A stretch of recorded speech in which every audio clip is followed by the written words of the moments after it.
आज के इस वीडियो में हम समझने वाले हैं गुणनखंड प्रमेय के बारे में कि होती क्या है गुणनखंड प्रमेय, उसका उपयोग किस तरह से किया जाता है। तो आइए बच्चों देखते हैं कि गुणनखंड प्रमेय क्या होती है। देखिए क्या कह रहा है ये, यदि px घात n इज ग्रेटर देन 1 वाला एक बहुपद हो और a कोई वास्तविक संख्या हो तो क्या होता है, x माइनस a px का एक गुणनखंड होता है यदि pa बराबर 0 हो, और pa बराबर 0 होता है यदि x माइनस a px का एक गुणनखंड हो।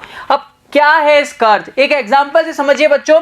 मेरे पास एक बहुपद दे रखा है, एक जैसे दे रखा है मुझे 2x प्लस का 6 और इसका एक गुणनखंड है या नहीं है मुझे चेक करना है। x प्लस 3 क्या इसका एक गुणनखंड है। अब इन्होंने क्या कहा, x माइनस a, ये बच्चों ये px दे रखा है मुझे, ये मान लीजिए px दे रखा है और ये गुणनखंड दे रखा है इसका। x माइनस a px का एक गुणनखंड होता है, इसका मतलब x प्लस 3 इसका एक गुणनखंड होगा। कब, यदि pa बराबर 0, यदि pa बराबर 0।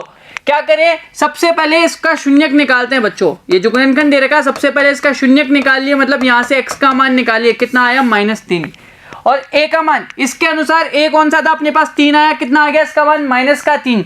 अब ये कह रहा है pa का मान बराबर कितना आना चाहिए 0। इस x का मान अगर इसकी जगह रख दें तो मतलब देखिए p कितना हो जाएगा -3। अगर इसकी जगह रखने पर इसका मान 0 हो जाता है तब तो ये इसका गुणनखंड है, अगर नहीं है अन्यथा नहीं होगा। मतलब इसकी जगह -3 रख के देखिए, 2 इंटू -3 प्लस का 6 -6 प्लस का 6 कितना आ गया 0। तो p-3 इक्वल टू कितना आ रहा है बच्चों 0।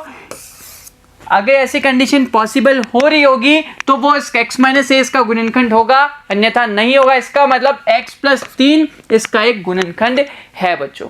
ठीक है बच्चों।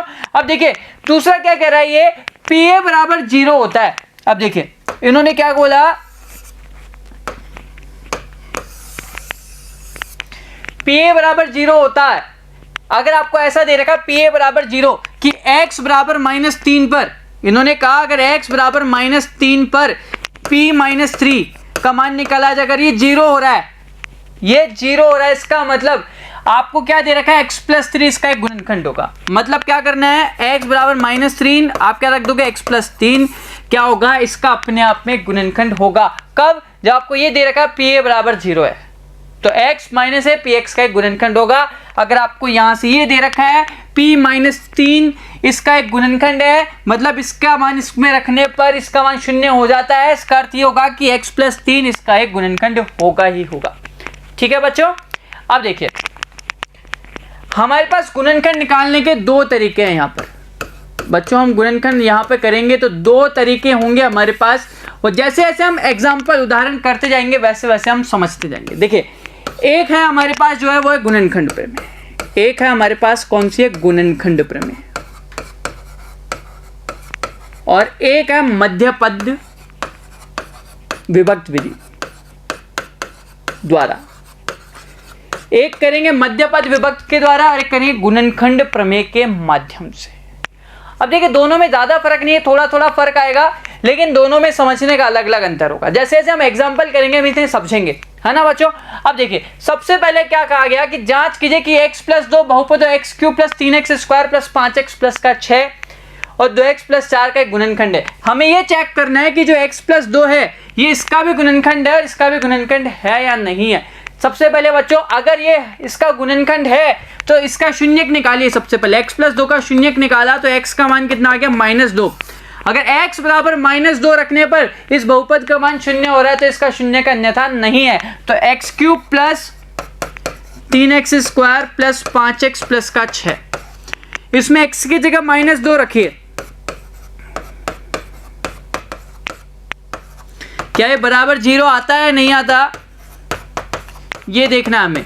तो देखिए माइनस का 8 हो गया, 2 दूनी 4 या 12, माइनस का 10 और प्लस का 6। बच्चों 12 और 6 होता है 18 और 8 और 10 भी होते हैं 18। ये आ गया 18 माइनस का 18। क्या ये बराबर आ रहा है 0 के? बिल्कुल आ रहा है, बिल्कुल आ रहा है। इसका मतलब क्या है, x बराबर -2 रखने पर इसका मान क्या हो गया 0। इसका मतलब क्या है, x प्लस 2 इसका एक गुणनखंड है, इसका एक गुणनखंड है। अब देखिए 2x प्लस 4, 2x प्लस 4 दे रखा है, इसमें भी x बराबर -2 रखा तो -2 रखा, प्लस का 4 आ गया, माइनस का 4 प्लस का 4 कितना आ गया 0। मतलब x बराबर माइनस का 2 रखने पर भी इसका मान भी शून्य हो रहा है, इसका मतलब x प्लस 2 इसका भी एक गुणनखंड होगा। ठीक है बच्चों, आगे देखिए क्या कह रहा है, यदि x minus 1 4x cube minus 3x square minus 4x plus k का एक गुणनखंड है, तो k का मान ज्ञात करना है। बच्चों हमने देखा था अगर इस तरह का जैसे x माइनस 1 इसका एक गुणनखंड दे रखा है, इसका मतलब जैसे x माइनस 1 को बराबर 0 किया, इसका शून्य निकाला, x बराबर 1 रखा, तो x बराबर 1 रखने पर इसका मान क्या होगा, शून्य के बराबर होगा। अगर ये इसका गुणनखंड है तो इसमें x बराबर 1 रखने की इसका मान क्या होगा, शून्य के बराबर आएगा। ठीक है, पढ़ा था हमने। अब देखिए तो इसमें x की जगह 1 रखा तो 4 इंटू 1 की घात 3 माइनस 3 इंटू 1 की घात 2 माइनस 4 इंटू 1 प्लस का k, इस पूरे का मान किसके बराबर आ जाएगा, 0 के बराबर आ जाएगा। ठीक है, अब देखिए 4 3 एकम 3 माइनस का 4 प्लस का k बराबर हो गया 0, माइनस का 3 प्लस का k बराबर आ गया 0, तो k का मान कितना आ गया 3, तो k का मान कितना आ गया हमारे पास 3 आ गया। कब, जब x बराबर कितना रखा 1। ठीक है बच्चों देखो उदाहरण नंबर 13 कह रहा है कि मध्य पद को विभक्त करके तथा गुणनखंड प्रमेय का प्रयोग करके 6x square plus 17x plus 5 का हमें गुणनखंड करना है। अब देखिए सबसे पहले देखते हैं कि मध्य पद को कैसे हल करते हैं, मध्य पद के तरीके से सवाल को देखिए मध्य पद विभक्त विधि से। तो देखिए बच्चों सवाल कह रहा है कि 6x square plus 17x plus का 5। बच्चों इन्होंने कहा मध्य पद को विभक्त करके, मध्य पद कौन सा दे रखा है 17x, तो 17x को हमें टुकड़े करने हैं, 17 के टुकड़े करने होंगे, वो कैसे करने होंगे ये चीज समझ लीजिए। बच्चों देखो हमारे पास एक स्टैंडर्ड समीकरण है, द्विघात समीकरण का मानक समीकरण या मानक रूप कहते हैं इसे, ax square plus bx plus c द्विघात समीकरण का एक मानक रूप है। अब इसके अनुसार कैसे हल करेंगे बच्चों, इस 17 के इस तरह से टुकड़े करने होंगे, अगर इसको जोड़ें या घटाएं तो a प्लस बी हमारे पास आना चाहिए। अगर इसके दो टुकड़े माने अगर ए बी, तो इन दोनों को जोड़ने पर हमारे पास 17 आना चाहिए, और अगर इनको गुणा करें इन दोनों टुकड़ों को तो हमारे पास कितना आना चाहिए, 6 इंटू 5 के बराबर, 6 इंटू 5 बराबर 30 के बराबर आना चाहिए। मतलब अगर इनको जो इसके टुकड़े इस तरह से करने हैं, उनको जोड़ने पर हमारे पास आना चाहिए 17, और गुणा करने पर इन दोनों के गुणा के बराबर मान आना चाहिए। मतलब ये जो ए और सी है, ए सी के बराबर हमारे पास मान आना चाहिए, ए सी के बराबर मान आना चाहिए। बस ये चीज आपको समझनी है। ठीक है बच्चों, तो हमें ऐसे टुकड़े करने हैं 17 के, जिन्हें जोड़ने या घटाने पर हमारे पास है 17 और गुणा करने पर हमारे पास कितना है यहाँ पर 30। अब कैसे करने आइए समझिए बच्चों। तो गुणा करने पर कितना आना चाहिए बच्चों, ए और सी को गुणा करने पर हमारे पास आना चाहिए 30 ए और बी को, और इन दोनों को जोड़ने पर हमारे पास आना चाहिए 17। तो बच्चों 17 के ऐसे दो टुकड़े जिन्हें जोड़ने घटाने पर 17 है, गुणा करने पर कितना है 30। कौन कौन से हो सकते हैं बच्चों, देखो 17 के करें तो एक टुकड़े से 30 मिल जाए हमें बच्चों, 30 मिलते हैं, 10 या 30, 15 दूनी 30 और 6 पंजे 30, तीन ही चीज होती है इससे 30 मिलते हैं ना, और एक होता है 30 से कम 30। क्या इसमें से ऐसा कोई टुकड़ा है जिन्हें जोड़ने पर हमें 17 मिल रहा है ना, कौन सा, ये 15 और 2, 15 और 2। तो बच्चों इसका मतलब 17 को हम लिख सकते हैं ना 15 और 2 लिख सकते हैं। तो देखिए हमने 17 की जगह यहां पर लिखा 15 प्लस 2 और ब्रैकेट में लगा दिया, इधर आ गया x। ठीक है, ये हो गया 6x square plus 15x plus का 2x प्लस का 5। यहाँ पे इन दोनों में से कुछ चीज कॉमन आ रही है ना, देखो कितना आ रहा है 3x कॉमन आ रहा है, कितना बच गया x प्लस का 5। इन दोनों में से कॉमन कितना आ रहा है बच्चों, इधर बच गया 2x प्लस का 5। कितना कॉमन आ रहा है, कुछ भी नहीं आ रहा तो 1 लिख सकते हैं, कितना हो गया 2x प्लस का 5। बच्चों देखो सार गुणनखंड है पूरे का 2x प्लस का 5, अंदर कितना बच गया 3x प्लस का 1। बस बच्चों यही चीज है, ये इसका हो गया गुणनखंड। सार गुणनखंड आया 2x प्लस का 5, अंदर बच गया 3x प्लस का 1। बस बच्चों यही चीज आपको समझनी है और यही चीज आपको करनी है। ठीक है, आप इसे दूसरे तरह से भी समझ सकते हैं, आइए वो भी समझ लीजिए इसका दूसरा तरीका।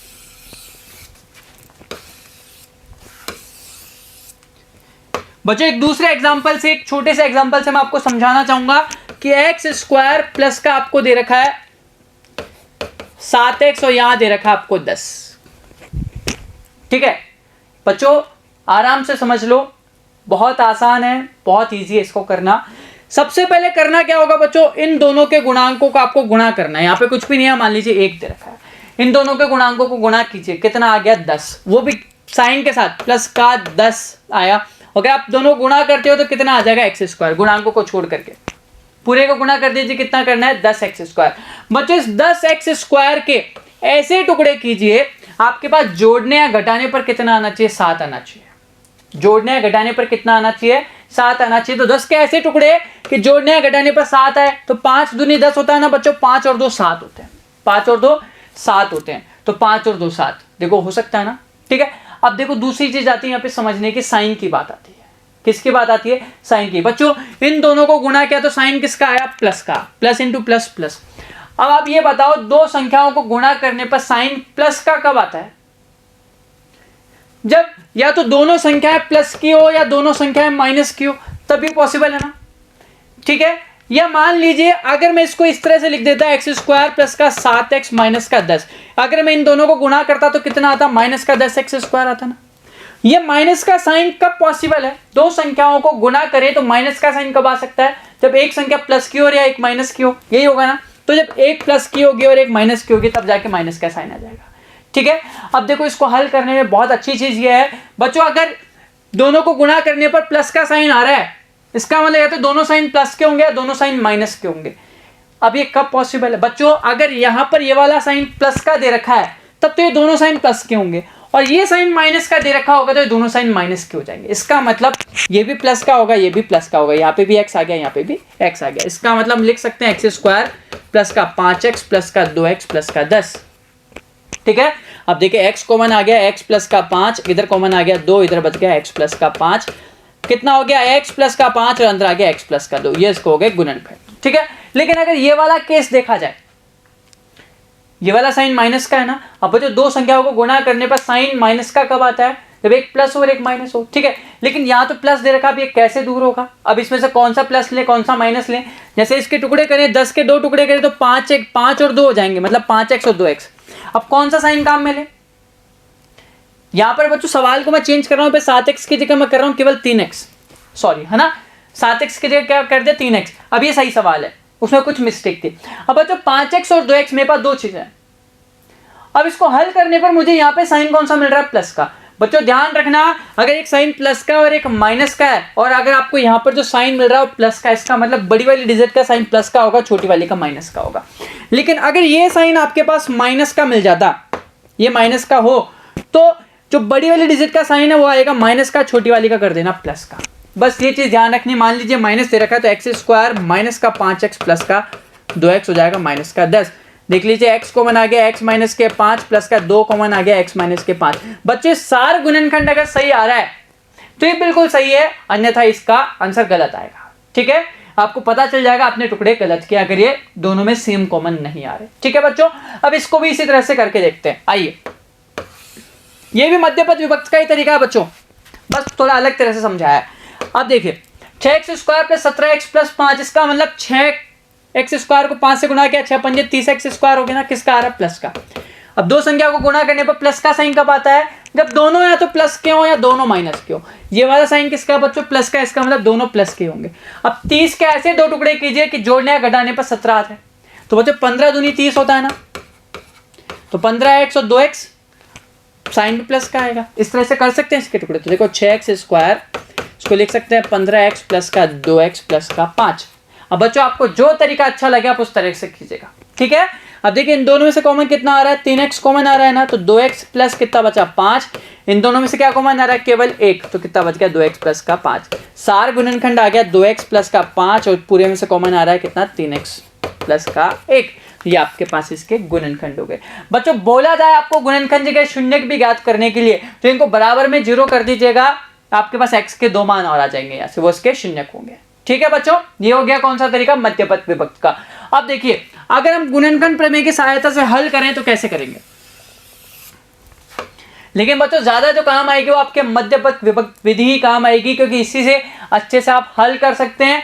इसमें थोड़ी कॉम्प्लिकेशंस आएंगे आपको गुणनखंड प्रमेय से। अब देखिए 6x स्क्वायर प्लस का 17x प्लस का 5, अगर हमें इसको गुणनखंड प्रमेय से हल करना है तो सबसे पहले यहाँ से x स्क्वायर का गुणांक को इकाई बनाना होगा, मतलब हमने 6 कॉमन ले लिया, कितना हो गया 17/6x प्लस का ये तो हो गया 5/6।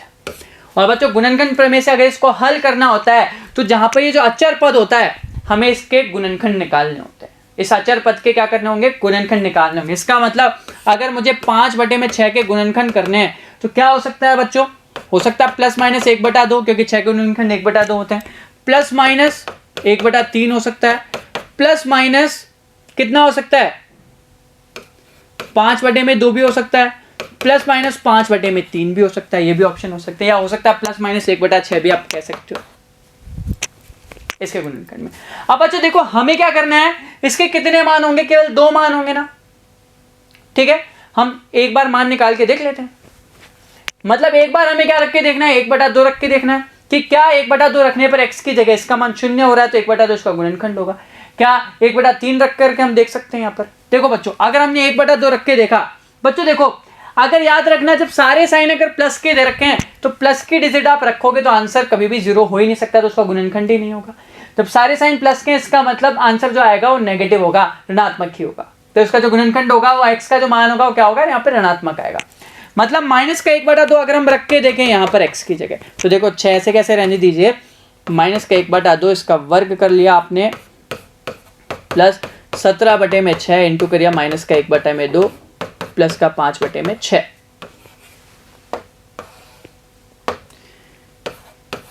बच्चों माइनस के 1/2 का वर्ग किया तो कितना आ गया, 1/4 आ गया, प्लस का इधर हल किया तो कितना आ गया 17, प्लस इंटू माइनस माइनस होता है ना बच्चों, माइनस का 17/6 दूनी 12 और आ गया प्लस का 5/6।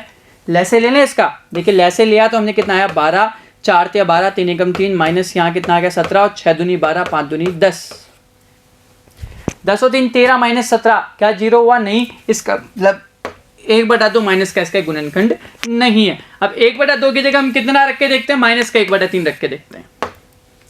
x बराबर कितना रखा, माइनस का 1/3। अब देखो माइनस के 1/3 रखते हैं तो क्या मिलता है, माइनस के 1/3 इसका वर्ग किया प्लस 17/6 इंटू माइनस के 1/3 प्लस का 5/6 हो गया, इधर साथ में 6 गुना में है, तो कितना हो गया प्लस का 1/9 प्लस का कितना हो गया, प्लस इंटू माइनस माइनस हो जाएगा ना बच्चों, कितना होगा माइनस का 17/18 और प्लस का 5/6। लैसे लीजिए, हो गया 18, 9 दूनी 18, 2 हो गया, माइनस यहाँ 17 हो गया, 6 × 18, 5 × 15, प्लस का है ना बच्चों, प्लस का 15 प्लस का 2, 17 माइनस 17/18 कितना हो गया 0/18।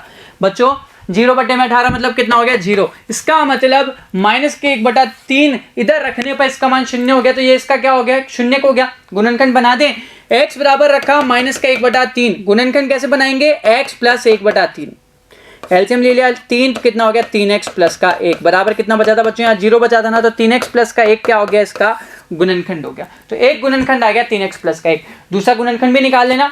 अब बच्चों देखो दूसरा गुणनखंड मान रख के देखते हैं, माइनस के 5/2 इसकी जगह कितना रख के देगा, माइनस के 5/2, तो माइनस के 5/2 रख के देखते हैं, वर्ग किया प्लस 17/6 इंटू माइनस के 5/2 प्लस का 5/6, 25/4, 17 5 85/12 प्लस का 5/6।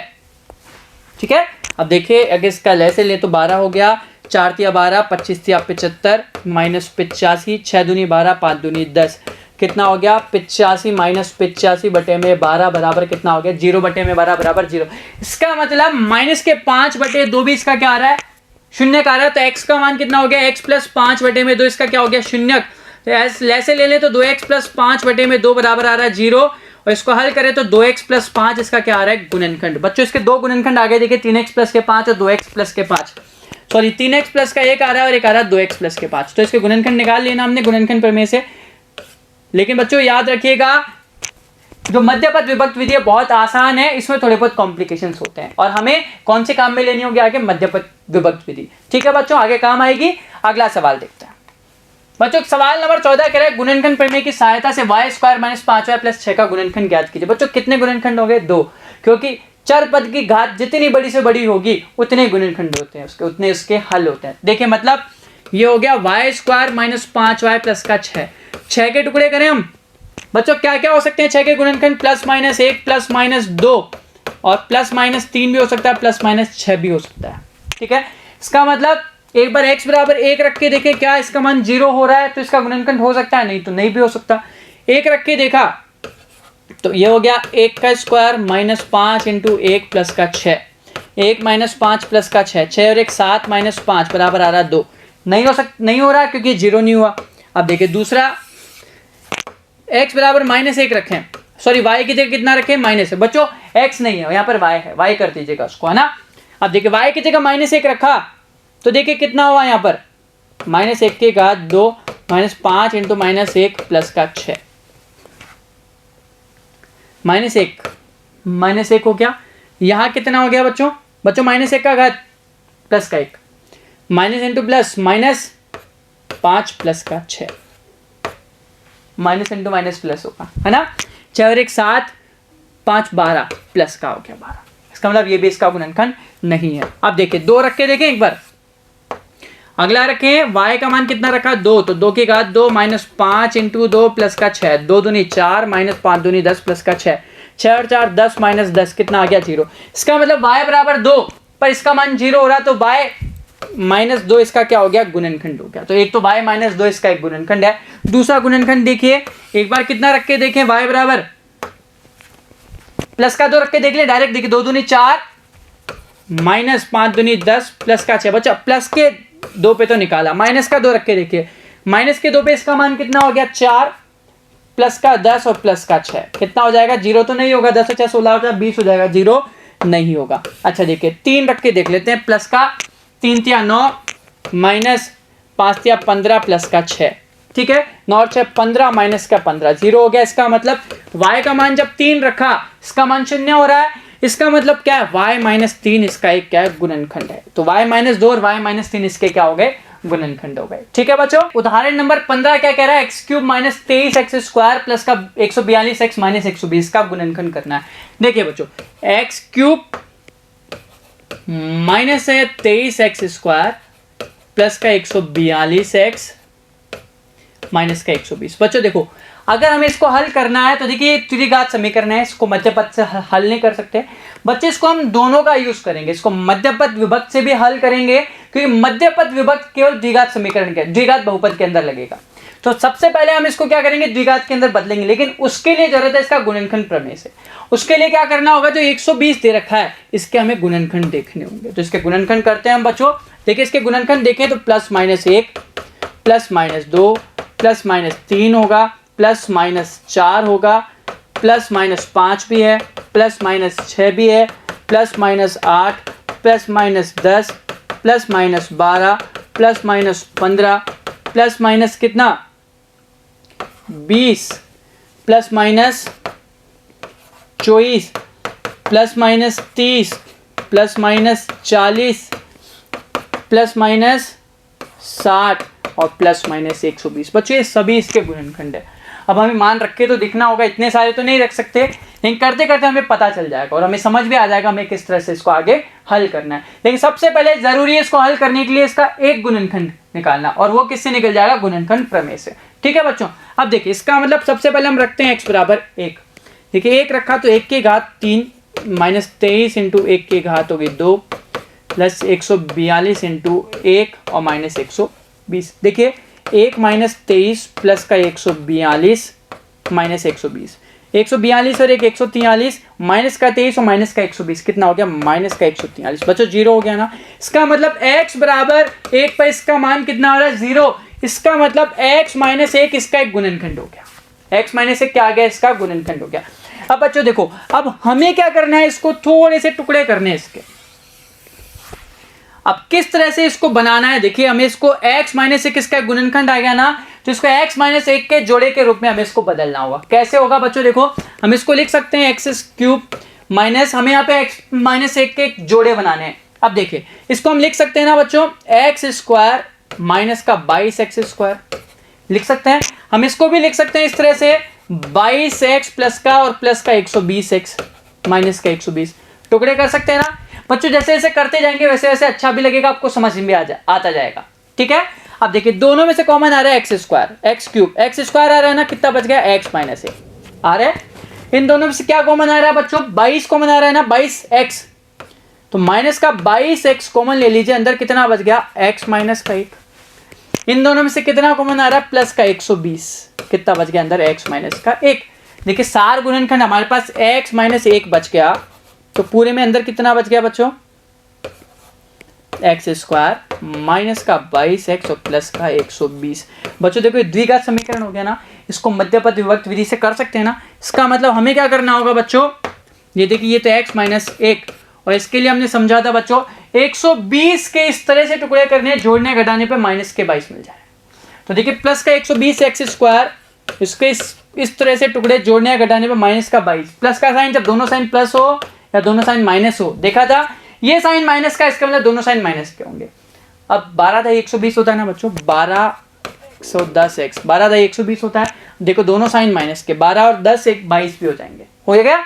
अब देखिए एक्स स्क्वायर माइनस का 12x माइनस का 10x प्लस का 120।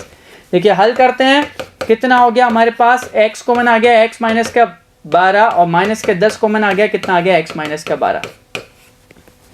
x माइनस 1 यहाँ पर इधर आ गया, x माइनस 10 कॉमन आ गया, कितना बच गया अंदर x माइनस का 12। इसको बंद किया, मचला ब्रैकेट लगा दिया। देखिए बच्चों आगे ये हो गया x माइनस 1, अंदर भी मिल गया x माइनस 10 और x माइनस 12। तो बच्चों ये हो गए इसके गुणनखंड। ठीक है बच्चों, इसी के साथ हमारा ये वीडियो यही समाप्त होता। मिलते हैं आपसे अगले वीडियो के अंदर, जहां हम चर्चा करेंगे प्रश्नमाला जो हमारी 2.4 है उसके सवालों की। आइए मिलते हैं अगले एक्सरसाइज।